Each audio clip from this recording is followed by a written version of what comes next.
Well, Mr. President, we're now back in session after a busy two-week recess where I know many of us were traveling our states or other parts of the world and attending to our duties here in the Senate in various capacities. But now we're back here in Washington, D.C., and it appears to me that we have a whole lot we need to do before the 4th of July recess. But before we begin the day-to-day task of legislating, the majority leader, it's reported, is expected to ask for some personnel changes in the Senate. Senator Feinstein, our colleague from California, has been out for a couple of months due to some health issues, not an uncommon occurrence here in the Senate. And I know the entire Senate joins me in wishing her a quick recovery and a speedy return here to the Senate. But given the tight margins in this chamber, her absence has created some complications for Senator Schumer within the Senate Judiciary Committee, on which I serve. Without her vote, our Democratic colleagues are simply unable to advance the most controversial and partisan judicial nominees that the President has selected. Given the lack of Republican support, these partisan nominees simply cannot move to the Senate floor for a vote. To get around the issue, Senator Schumer has come up with a unique proposal. He wants to temporarily replace Senator Feinstein on the Judiciary Committee. The idea is to remove her from the committee for an unspecified period of time, name a replacement, and then reinstate Senator Feinstein when she returns. This is, it turns out, unprecedented. Over the years, senators from both sides, as I indicated a moment ago, have needed time away due to various health issues. Never, not once, have we allowed temporary substitutes on committees, and now is not the time to start. Republicans are not going to break this precedent in order to bail out Senator Schumer or the Biden administration's most controversial nominees. Yesterday evening, the majority leader said he spoke with Senator Feinstein, and she hopes she will be back soon. We all hope that she comes back soon. But it's another reason not to go along with Senator Schumer's ploy for temporary appointment to a member of the Judiciary Committee. Senator Feinstein has been a mainstay of this body for more than 3 decades, and I hope to see her back in these halls soon. But until then, President Biden's most controversial partisan judicial nominees will have to wait. As I said, this chamber has a lot to do, the 100 of us who serve in this chamber. One of the most critical tasks we have is to avoid a debt crisis. Back in January, the U.S. hit its debt limit, and the U.S. Treasury Department has begun using what they call extraordinary measures to prevent the government from defaulting on its debt. Since then, we've been operating literally on borrowed time. We don't know exactly when those measures will be exhausted. It depends in part upon tax returns or tax revenue being generated, and that can be a little bit unpredictable. But experts have said that it could occur as soon as June, which is a little less than 2 months away. As we know, nothing happens very quickly here in the Senate. It takes time to negotiate, to write, debate, and pass legislation, meaning it's time to get serious about preventing a fiscal crisis. From the get-go, President Biden drew outrageous red lines and ruled out any negotiations over spending reforms. Clearly, that was not a realistic nor a responsible position to take. President Biden has signed partisan spending bills totaling $2.7 trillion just in the last year or so alone. And now he says it's up to the Republicans in the House to deal with the debt ceiling, and he's not going to negotiate. That's not a responsible position for the President of the United States to take. Moreover, the national debt is now $31.6 trillion and counting. Congress cannot just raise the debt limit and continue to borrow and spend like there's no tomorrow. Yes, this is like your child maxing out their credit limit and then asking you or the bank perhaps to raise the credit limit without regard to repaying the debt, or at least some of the debt that they owe. No responsible actor acts that way, and the president knows it. So President Biden needs to get off his high horse. He needs to come to the negotiating table, and I'm sure Speaker McCarthy will more than meet him halfway. Yes, we all agree we need to avoid a debt crisis. No one wants the U.S. to default on its debts, but we also need to enact broader reforms to rein in spending.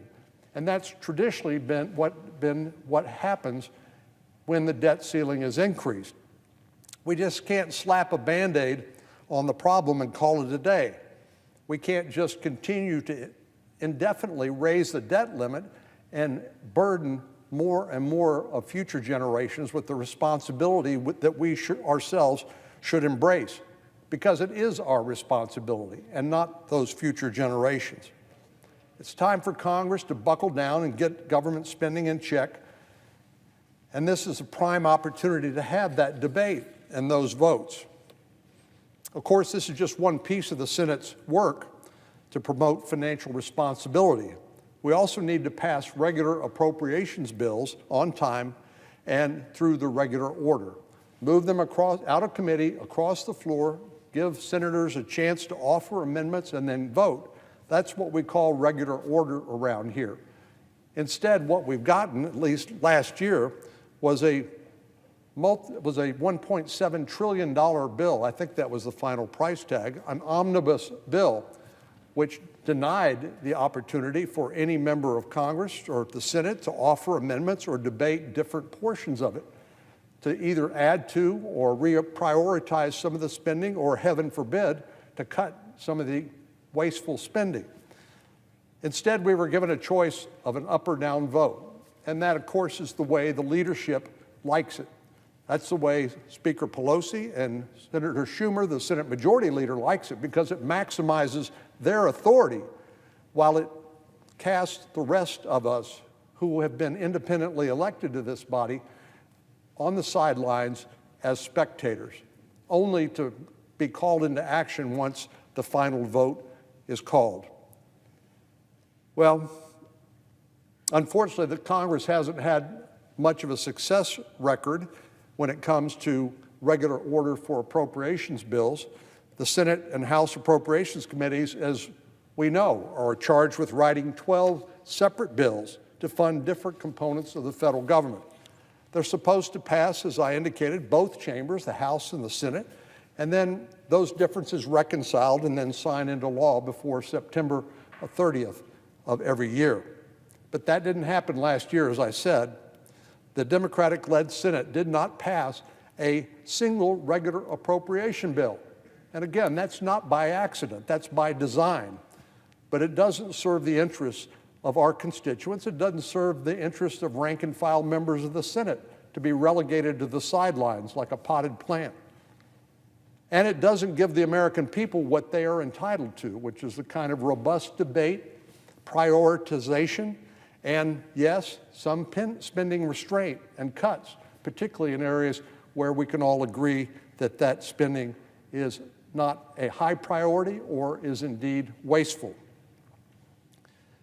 Instead of that regular order, we saw a temporary continuing resolution, which doesn't help the Pentagon or any other element of the federal government actually make plans for a year-long spending appropriation, but rather has to deal with stopgap spending bills pending this big omnibus appropriation bill at the end of the year.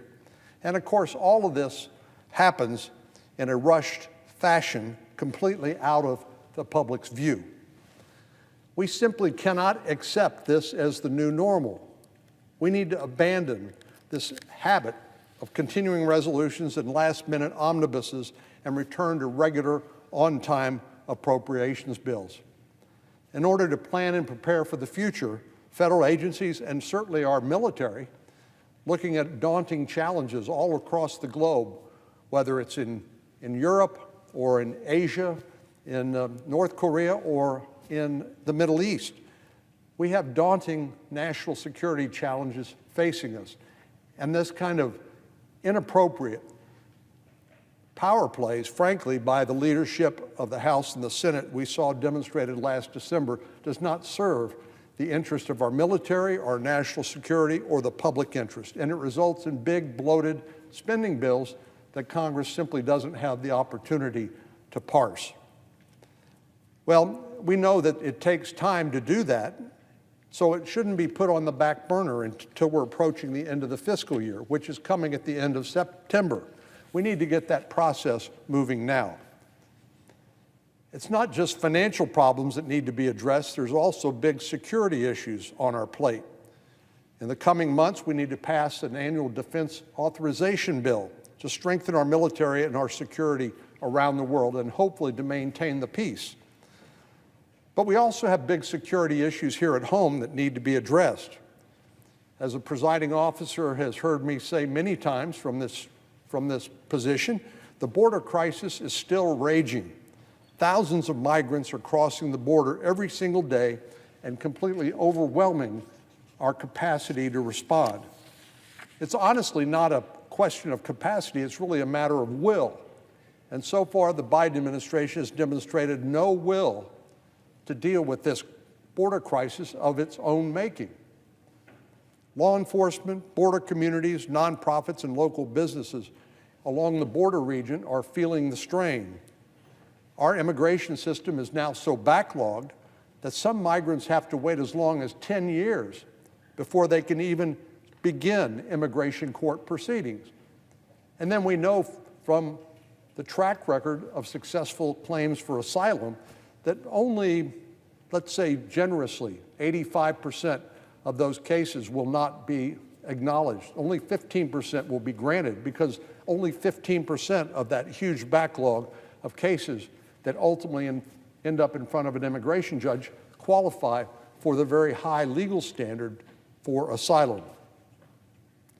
Well, over the last couple of years, the administration has shattered every record when it comes to border crossings because there is a welcome mat out and a green light on for anybody and everybody who wants to come to the United States from literally anywhere around the world.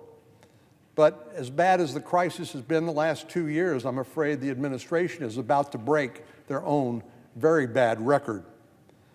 Title 42, which is the public health law, which says we can limit immigration to the United States in the interest of protecting our population against a public health crisis like COVID-19, that title is going to end in less than a month. And the Border Patrol will lose its authority to quickly expel migrants who simply have no legal basis to remain in the United States. In February alone, more than 72,000 migrants were removed under Title 42. Admittedly, a small number, but it's a significant number when you consider what happens when Title 42 goes away.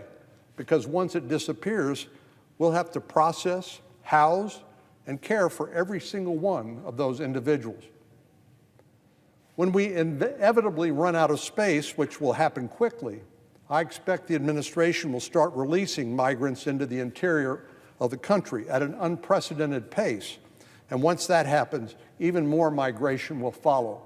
This is simply one of the pull factors or the things that the message that's sent that if you violate our immigration laws, as long as you make it to the border, because the cartels, the transnational criminal organizations have figured out if they can overwhelm our border controls, that they can make more money and more people will be able to illegally migrate into the United States.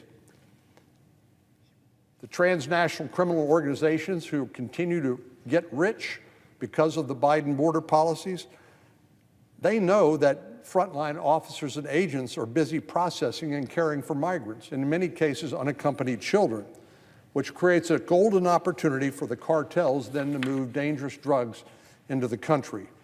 And they're moving drugs like fentanyl, synthetic opioids, heroin, other dangerous drugs across the border and communities all across the country, from Maine to Texas to California to New York, all across the country. We lost about 70,000 Americans last year alone to fentanyl, and the U.S. Mexico border is the primary gateway for fentanyl and these other illicit drugs. Securing the border is the key to stopping this overdose epidemic and restoring some sense of order when it comes to migration. This needs to be a top priority here in the Senate. And as I said a moment ago, with the expiration of Title 42, a bad situation is getting ready to get worse.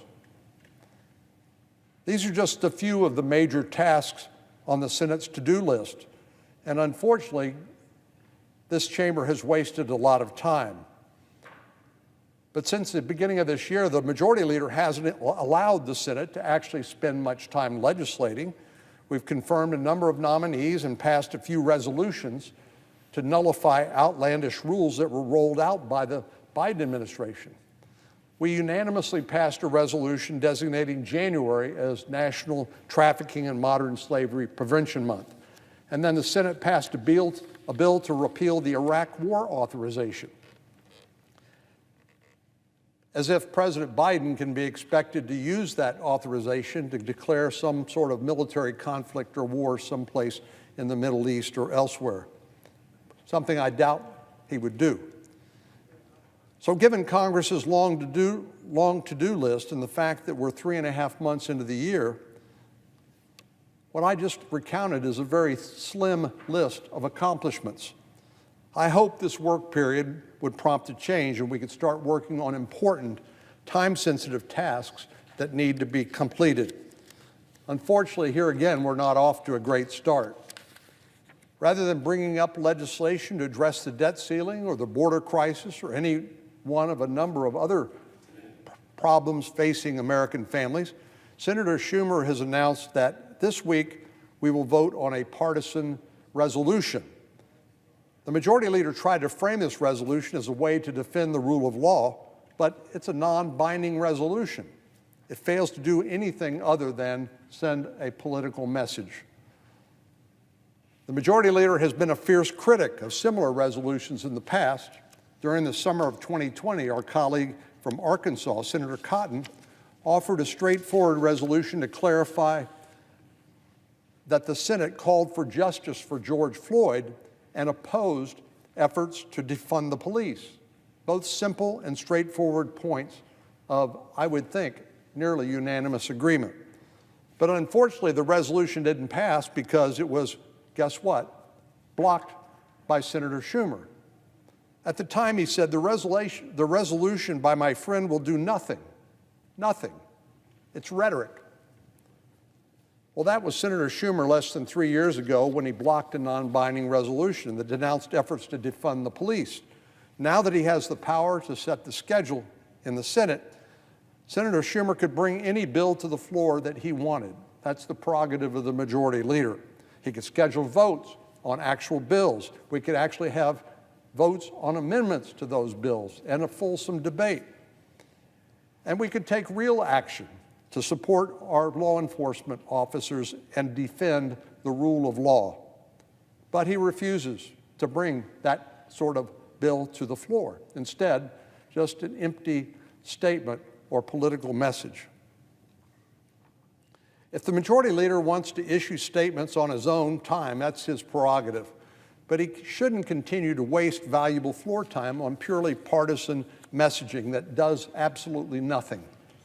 The American people sent us here to work on their behalf, and it's high time this majority leader decided to take that responsibility seriously and bring important legislation that will solve real problems to the floor of the United States Senate. As our friend Lamar Alexander, the former senator from Tennessee, liked to say, it's not easy to get here, and it's not easy to stay here because we have elections every 6 years. But while you are here, you might as well do something important. You might as well make a difference. I fear we are not doing that, Mr. President, by the sort of agenda setting and political messaging that the majority leader is endorsing. But it's something that I would dare say the vast majority of senators would relish in doing exactly that kind of work and solving real problems for the American people.